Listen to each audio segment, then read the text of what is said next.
నీకు అర్థం కావట్లేదా? నువ్వు రోజు తినే ప్లేట్ లో సగం కంటే ఎక్కువ వేస్ట్ అవుతుంది కదా, ఇది అంతే అనుకో.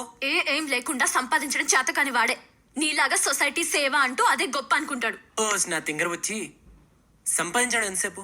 నీలాంటి పిచ్చిదాన్ని ఒక్క పూట ఆఫీస్ తీసుకెళ్ళడానికే మీ నాన్న నాకు 5 లక్షలు చెక్కిచ్చాడు. తెలివితేటలతో సంపాదించే డబ్బుతో గొప్ప వాళ్ళు కాలేరు. మనసు మానవతంతో చేసే పనులే నిన్ను గొప్పతనం చేస్తాయి. రేసుల్లో కోళ్లు గుర్రాలు కూడా సంపాదిస్తాయి, కానీ ఏం లాభం? అవి అనుభవిస్తున్నాయా? నువ్వు కూడా అంతే. నీ లైఫ్ని టోటల్గా వేస్ట్ చేస్తున్నావు. నా ఏంజల్ చెప్పింది కరెక్టే. నువ్వే కాదు, మేమందరం కూడా లైఫ్ వేస్ట్ చేస్తున్నాం. నువ్వు చెప్పే ఫిలాసఫీ అయిపోయిందా? ఇంకా నన్ను వదిలే. గణపతి